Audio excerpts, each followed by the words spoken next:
नमस्कार दोस्तों, math special में आपका स्वागत है। Math special by Nilesh Yadav के माध्यम से आप लोगों को मैथ का पूरा syllabus basic to advance content के साथ पूरा कोर्स कंप्लीट कराया जाएगा। और इसी संदर्भ में आप लोगों को आगे बढ़ते हुए परसेंटेज का चैप्टर स्टार्ट हो चुका है, जिसमें कि आप लोगों को बेसिक चीज़ जो भी होता है, जो भी मटेरियल है, बेसिक मटेरियल सब कुछ आप लोगों को प्रोवाइड कर दिया गया है। जो जिसका वीडियो मेरे प्लेलिस्ट में जाइए और प्लेलिस्ट में आप लोगों को मिलेगा, जिसमें कि पिछले वीडियो में हम बता चुके हैं कि परसेंटेज वृद्धि एवं और कमी पर आधारित प्रश्न बता चुके हैं। अब धीरे धीरे क्वेश्चन पे आते हैं। क्वेश्चन सिखाएंगे कैसे हल किया जाता है, कैसे क्वेश्चन एग्ज़ाम में आते हैं। इसी तरह से आप लोगों को क्वेश्चन पर चलते हैं। Question number 1।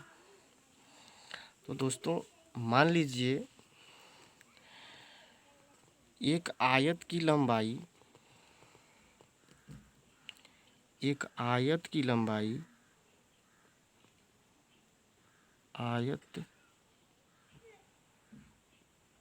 लंबाई 5% बढ़ाई गई जबकि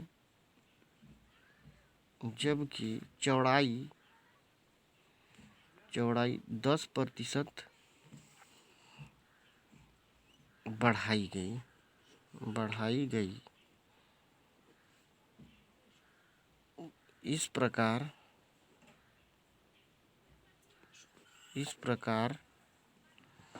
उसके क्षेत्रफल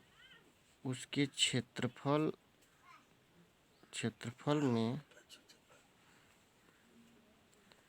कितने प्रतिशत की वृद्धि होगी।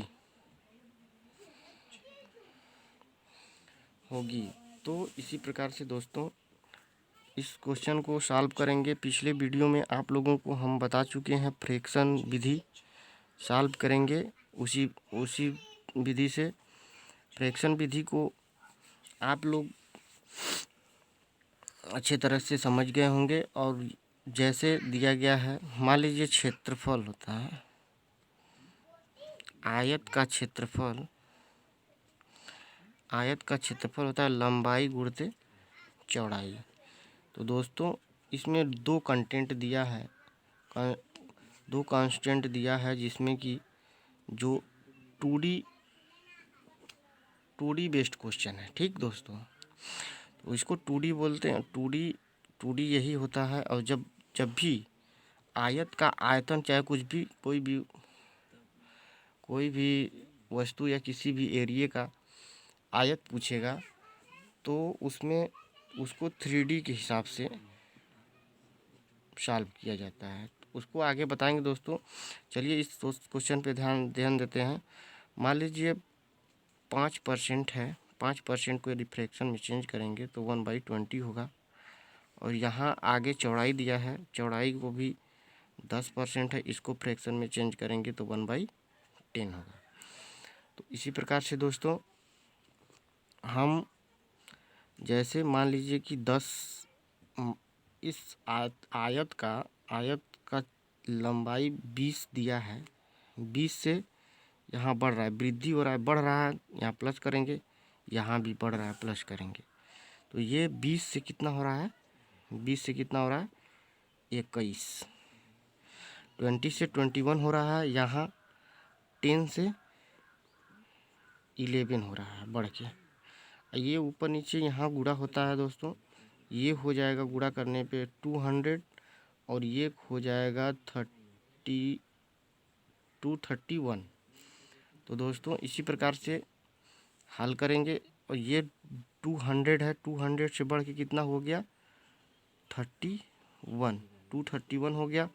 तो इसका डिफरेंस कितना आया 31, 31 से 31 कितना कितना से ज़्यादा है किस पे 200 पे, 200 पे है। तो इसको परसेंटेज में चेंज करने के लिए दोस्तों 100 का मल्टीप्लाई करेंगे, 2 जीरो से 2 जीरो कट जाएगा। इसी प्रकार से दोस्तों अब हम 31/2 होता है इसके बराबर, यानी 15 इंटू 1/2% आंसर हो जाएगा दोस्तों। ये हो गया वृद्धि, प्रतिशत वृद्धि निकल गया कितना 15 इंटू 1/2% आंसर आ गया। इसी प्रकार से दोस्तों धीरे धीरे अब सवाल की तरफ आते हैं दूसरे क्वेश्चन पे। दूसरा क्वेश्चन है मेरा, दूसरा क्वेश्चन है क्वेश्चन 2 होगा। क्वेश्चन 2 में दोस्तों बता रहे हैं, मान लीजिए एक वर्ग है, एक वर्ग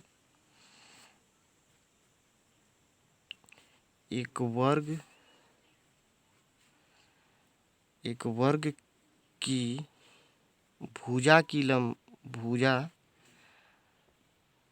भुजा 25%, मान लीजिए 25%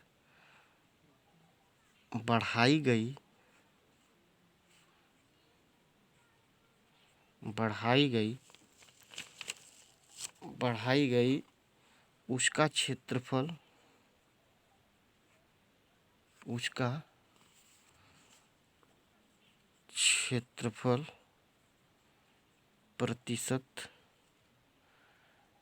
क्षेत्रफल कितना प्रतिशत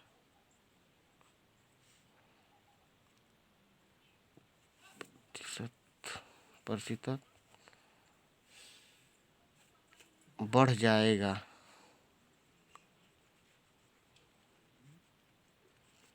दोस्तों मान लीजिए सॉल्व कर रहे हैं, इसको सॉल्व करने का तरीका वही है फ्रैक्शन विधि से करेंगे।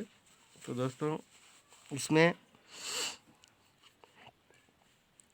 वर्ग का भुजा वर्ग का क्षेत्रफल आप लोगों को पता होगा, क्षेत्रफल बराबर भुजा का वर्ग होता है।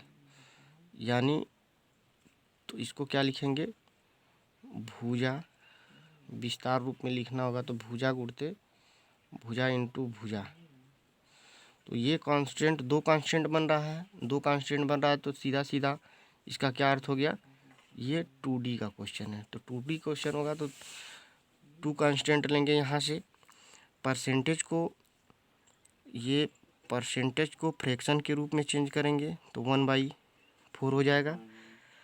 तो 1/4 होने के लिए मान यहाँ क्या कर रहा है पहले देख लीजिएगा, बढ़ रहा है तो प्लस कर देंगे, प्लस का साइन लगाएंगे तो यहाँ 4 से यहाँ 4 से कितना हो जा रहा है 5 हो जा रहा है, 5 हो रहा है दोस्तों। तो यहाँ कांस्टेंट 2 दिया है, 2 कांस्टेंट दिया रहेगा तो इसी चीज़ को 2 बार लिखेंगे, जैसे 4 और 5 को 2 बार लिखेंगे।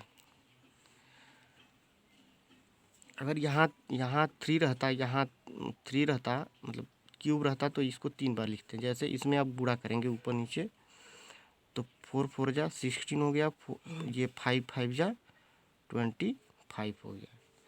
तो 16 से 25 हो रहा है तो कितना डिफरेंस आ रहा है इसका 9 आएगा डिफरेंस। 9 डिफरेंस कितना पे 16 पे, 16 पे डिफरेंस आएगा। तो परसेंटेज में इसको चेंज करेंगे, 4 से कटेगा, 4 4 जा 16 और ये 25 आएगा। तो दोस्तों 25 आएगा, 25 आया, 25 9 को ये करेंगे दोस्तों। इस क्वेश्चन को करने के लिए ये आएगा सीधा 56 इंटू 1/4% आएगा, ये वृद्धि होगा। वृद्धि। आंसर आ गया दोस्तों, परसेंटेज वृद्धि के रूप में कितना, 56 × 1/4%। तो दोस्तों इसी तरह से अगला क्वेश्चन देखेंगे, 3D वाला क्वेश्चन भी देखेंगे।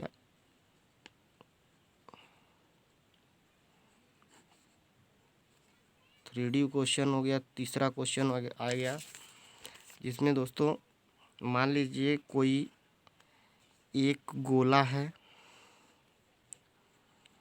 एक गोले के व्यास में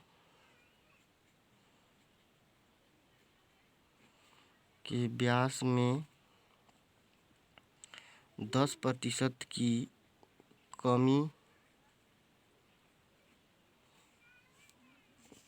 की गई तो उसके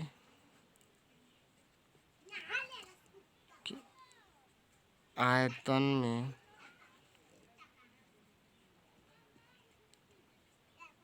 कितने प्रतिशत की कमी होगी। तो दोस्तों चलिए आइए इस दो क्वेश्चन को करते हैं। मान लीजिए एक गोला है, गोले का पहले आयतन का सूत्र आप लोग जानते होंगे, गोले का आयतन का सूत्र जान रहे होंगे। आयतन जो ही पूछेगा 3 बार लिख लेंगे दोस्तों, और क्षेत्रफल जब भी पूछेगा तो 2 बार लिखेंगे। ये इसके फार्मूले से कोई लेना देना नहीं है, 3D क्वेश्चन बस पहचानना है। 3D क्वेश्चन आएगा 3 बार लिखेंगे एक ही चीज़ को। जैसे गोले का आयतन का सूत्र होता है 4/3 πr³। तो ये हो गया दोस्तों, ये तो कांस्टेंट हो जाएगा, हर में कॉमन हो जाएगा, ये चीज़ कॉमन हो जाएगा, बचेगा ये। तो इसी को r × r लिखेंगे तो कितना हो गया, 3 बार हो गया। तो इसको 3D आ गया दोस्तों। तो 3D क्वेश्चन को करने के लिए 3 बार एक ही चीज़ को, एक ही कांस्टेंट को 3 बार लिखेंगे। जैसे दिया है 10 दिया है, 10% को पहले फ्रैक्शन में चेंज करेंगे, 1/10 होगा। 1/10 देखेंगे पहले कमी हो रही है या वृद्धि हो रही है, तो कमी हो रही है तो माइनस करेंगे। तो यहाँ दोस्तों 10 हो रहा है, 10 पहले हो रहा है, 10 यूनिट है, 10 यूनिट से 1 यूनिट कम हो रहा है तो कितना होगा, 10 से -1 होगा तो 9 हो जाएगा। 9 होगा जब दोस्तों, तो ये 3 बार, r 3 बार है, यहाँ 3 बार है। 3D क्वेश्चन है, 3D क्वेश्चन को 3 बार लिखते हैं। जैसे 9 होगा, यहाँ भी 9 होगा, ये 2 बार हो गया, ये 3 बार हो गया, 3 बार हो गया दोस्तों। तो अब इसको मल्टीप्लाई करेंगे, 1000 हो जाएगा, यहाँ 7 to 9 होगा। ठीक दोस्तों, तो 1000 से यहाँ दोस्तों, यहाँ दिख नहीं रहा होगा, यहाँ 1000 मल्टीप्लाई करेंगे तो 1000 होगा, यहाँ मल्टीप्लाई करेंगे तीनों में तो 7 to 9 होगा। ठीक दोस्तों, तो यहाँ से कितना कम हो रहा है, 1000 से 1000 से कितना कम हो रहा है, 231 कम हो रहा है। 1 यहाँ बचेगा, 7 बचेगा, 7 होगा कितना पे, 1000 पे, 1000 पे होगा। वो दोस्तों इसको परसेंटेज में चेंज करने के लिए 100 का मल्टीप्लाई करेंगे, 20 से 20 यहाँ कैंसिल आउट हो जाएगा। यहाँ बटा में जो बच रहा है 10 जो बच रहा है 27 पॉइंट में चला जाएगा, 27.1% क्या होगी, कमी होगी। यहाँ जब यहाँ कमी हो रही है इस साइड में, रियल वैल्यू से टोटल वैल्यू यदि कम हो रहा है तो कमी होगी, यदि ज़्यादा होगा तो वृद्धि होगी। दोस्तों यहाँ कमी प्रतिशत होगा। तो 3D का क्वेश्चन भी आप लोग को समझाया गया। जब भी 3 कांस्टेंट होगा तो 3D क्वेश्चन को 3 बार एक ही कांस्टेंट को 3 बार लिखेंगे, और लिख करके इसको तीनों को एक ही में गुणा करके, एक ही साथ गुणा करके उसका डिफरेंस निकाल करके 100 से मल्टीप्लाई करेंगे, यहाँ निकल के आ जाएगा आपका कमी या वृद्धि जो भी होगा यहाँ समझ में आ जाएगा। यहाँ जो मल्टीप्लाई करेंगे आप लोग, यहाँ यदि रियल वैल्यू से टोटल वैल्यू यदि कम रहेगा तो कमी होगा, और रियल वैल्यू से यदि ज़्यादा होगा तो वृद्धि होगी। दोस्तों तो आप लोगों को समझ में आ गया होगा। आज के लिए इतना ही। वीडियो अच्छा लगे तो लाइक करें, शेयर करें, कमेंट करें। धन्यवाद दोस्तों। जय हिंद, जय भारत।